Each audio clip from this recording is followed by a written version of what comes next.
ആരും ഈ ലോകത്തിൽ വിമർശനങ്ങൾക്ക് അതീതരല്ല. പ്രത്യേകിച്ച് സ്ഥാനത്തുള്ളവർ വിമർശകരും വിമർശിക്കപ്പെടേണ്ടവരുമാണ്. സോഷ്യൽ ഓഡിറ്റിന് വിധേയമാണ്. എന്നാൽ തെറ്റുപറ്റിയാൽ അത് തിരുത്തി ശരിയിലേക്ക് വരുന്നവരെ വീണ്ടും ചവിട്ടിത്താഴ്ത്തുന്ന സ്വഭാവം ആർക്കുമത്ര ഭൂഷണമല്ല. അത് മെത്രാനായാലും വൈദികനായാലും ശരി ശരിയെന്നും തെറ്റ് തെറ്റെന്നും പറയണം. കുറിച്ചി ബാവ അഥവാ ബസേലിയോസ് ഗീവർഗീസ് ദ്വിതീയൻ ബാവ പറയുന്ന ഒരു കാര്യമുണ്ട്.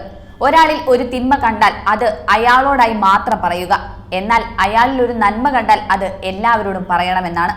ഓർത്തഡോക്സ് സഭ തിരുവനന്തപുരം ഭദ്രാസനാധിപൻ ഗബ്രിയേൽ മാർ ഗ്രിഗോറിയോസ് തിരുമേനിയെ കുറിച്ച് മനസ്സിലാക്കിയ ചില കാര്യങ്ങൾ പൊതുസമൂഹത്തോട് പറയാതിരിക്കാൻ നിർവാഹമില്ലാത്തതിനാൽ പറയുന്നു.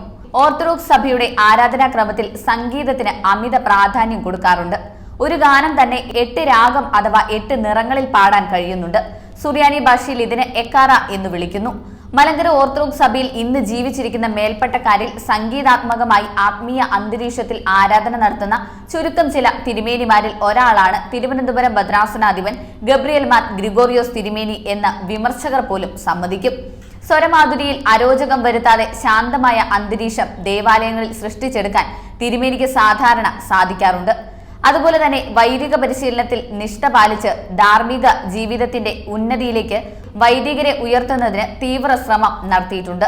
വൈദികരുടെ കാര്യത്തിൽ സഭയിലെയും പ്രത്യേകിച്ച് തിരുവനന്തപുരം ഭദ്രാസനത്തിലെ ഏതെങ്കിലും ഒരു വൈദികന് രോഗമോ അതുപോലെ സാമ്പത്തിക പരാധീനതയോ ഉണ്ടായി എന്നറിഞ്ഞാൽ അപ്പോൾ തന്നെ വേണ്ടുന്ന സഹായം ഉത്തരവാദിത്തപ്പെട്ട ആൾ വഴി ചെയ്തിരിക്കും. അത് ഭദ്രാസനത്തിലെ പലർക്കും അറിയാത്ത കാര്യമാണ്. കോവിഡിന്റെ മൂർധന്യത്തിൽ 2 വൈദികർ മരണപ്പെട്ടിരുന്നു. ആ 2 വൈദിക കുടുംബത്തിനും അവരുടെ ഇല്ലായ്മകളും, അതായത് ഭവനം, ജോലി, വിദ്യാഭ്യാസം, മാതാപിതാക്കളുടെ സംരക്ഷണം, മക്കളുടെ വിവാഹം, ഇങ്ങനെയുള്ള ആവശ്യങ്ങൾ മനസ്സിലാക്കി വേണ്ടുന്ന സാമ്പത്തിക സഹായം അപ്പോൾ തന്നെ ചെയ്തത് ആരും മറന്നിട്ടില്ല. അതിന്റെയൊക്കെ വ്യക്തമായ വരവ് ചെലവ് കണക്ക് അക്കാലത്തെ ഭദ്രാസന സെക്രട്ടറി കൃത്യമായി എഴുതി സൂക്ഷിച്ച് പൊതുയോഗത്തിൽ അവതരിപ്പിച്ചിട്ടുമുണ്ട്. ഇതൊന്നും അറിയാതെ പുറത്തുനിന്ന് വിമർശിക്കുന്നവരും ഇപ്പോഴുമുണ്ട്. വിമർശനത്തിൽ വൈദികരുമുണ്ടെന്നുള്ളതാണ് ഖേദകരം. സ്വന്തം കൂടപ്പറപ്പിനെ ഇക്കാര്യങ്ങളിൽ തിരുമേനി സഹായിച്ചപ്പോൾ വിമർശിച്ച, പരിഹസിച്ച വൈദികർ ഞങ്ങൾക്ക് നേരിട്ടറിയാം. പഴുത്തിയില വീഴുമ്പോൾ പച്ചയില ചിരിക്കും. നാളെ ആ പച്ചിലയ്ക്കും ഗതി ഇതാണെന്ന് മനസ്സിലാക്കുന്നില്ല. ചില വൈദികരും ഇങ്ങനെയാണ്. കൂടാതെ സാമ്പത്തിക ഞെരുക്കം മൂലം നഴ്സിംഗ് പഠനം പൂർത്തിയാക്കാൻ കഴിയാത്ത പെൺകുട്ടികൾക്ക് തുടർ പഠനത്തിനും അതുപോലെ പഠിക്കാൻ മിടുക്കരായ പല കുട്ടികളെയും യാതൊരു പരസ്യപ്പെടുത്തലും ഇല്ലാതെ ഇപ്പോഴും തിരുമേനി പഠിപ്പിക്കുന്നുണ്ട്. ഇങ്ങനെയുള്ള ചാരിറ്റി പ്രവർത്തനങ്ങൾക്കൊന്നും തന്നെ യാതൊരു ട്രസ്റ്റോ സൊസൈറ്റിയോ ഇല്ല എന്നത് എടുത്തു പറയേണ്ട കാര്യമാണ്.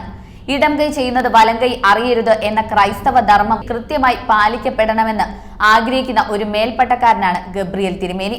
പുറത്ത് അദ്ദേഹത്തെ പരിഹസിക്കുകയും എതിർക്കുകയും ചെയ്തിട്ട് അരമനയുടെ അടുക്കളവാതിലൂടെ അകത്തുകയറി അദ്ദേഹത്തോട് സ്നേഹം പ്രകടിപ്പിച്ച് സ്വന്തം കാര്യം നേടാൻ ശ്രമിക്കുന്ന പലരുമുണ്ട്.